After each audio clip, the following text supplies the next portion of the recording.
Welcome to the USL Pro Weekend Review. My name's David Wagner. Very pleased to be joined by Jake Edwards this week. Now, Jake, we had a big weekend of action. Let's start right off with one of the matches that we were really excited about last week. Wilmington took a visit up to Richmond this week. Really tough game for Wilmington on the road. Came out, went down early in the second half, 2-0, two Matthew Delicott goals. But then they come back, get 2 goals in the last 10 minutes of the game. Very important win or tie there for Wilmington on the road. What does this say about this Wilmington team and their character? Yeah, this was the game of the weekend for me. It was a great opportunity for both teams for different reasons, but probably fair. It ended up in a draw. I think both teams will ultimately be pleased with that point. What does it show for Wilmington? It's a statement of intent from them for sure that they can compete with the teams above them, and they're making the most out of those games in hand, trying to claw those points in. Very difficult place to go. Richmond, they're in a great run of form at the moment, and it showed a lot of spirit to come back in that environment from 2-0 down, to get some late goals. So it shows, resilience. They are a well-organized team, and they're scoring goals. They are certainly a contender this year. Yeah, certainly a big result for Wilmington. Richmond still get a point out of it, but they're going to be a little disappointed not to hold on to that 2-0 lead. Let's keep moving along. Next one we want to talk about here is Charleston. Charleston took a huge win at home against LA, 3-0. You had Cordovez and Falvey and Kelly get all on the score sheet this weekend. Big win for them. They grabbed the 3 points, and more importantly, they hold on to that playoff spot. They're sitting in 8th right now. What do they need to do to hold on to that playoff spot this year and become, get back into the playoffs this year and make a run?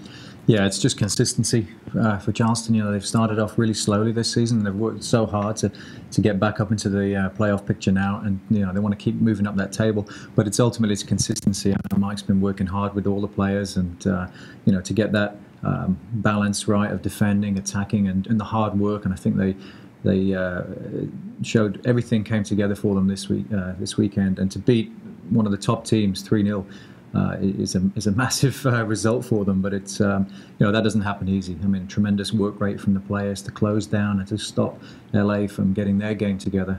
So I think it's all credit to all the players and the staff there. Yeah, huge win for Charleston. Let's move on to our last one from this weekend. Oklahoma City also took a very big win, 2-0 win at home against Sacramento. Great crowd on hand there in Oklahoma City, and a really important match for them as well to get 3 points. They're now in 9th, just outside of that playoff bubble, just below Charleston. What does Oklahoma City have to do for you to keep in that 9th spot, but also be able to move up? They have been playing better as of late. Yeah, I think it's just executing that game plan for the full 90 minutes. We've seen it in the first half of the season in fits and starts throughout the match.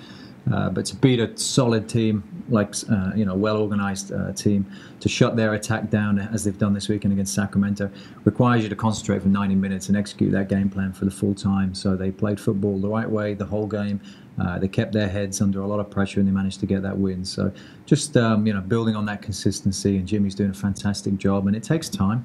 You don't just put a team together into USL Pro and start right away. So it takes time, and these, they're working hard and they're getting there, and they'll start to see the fruits of the labor. And look, it helps when you've got a sellout crowd every week, and that the Oklahoma City have really embraced this team. And it's the 12th man, and that really helps this team. Yeah, that side's rounding into form. Now, for us, make sure you follow us on Twitter and Facebook. As well, make sure you tune in and join some of our teams this week as they're in U.S. Open Cup action. But for now, I'm David. This is Jake. Thanks for joining us.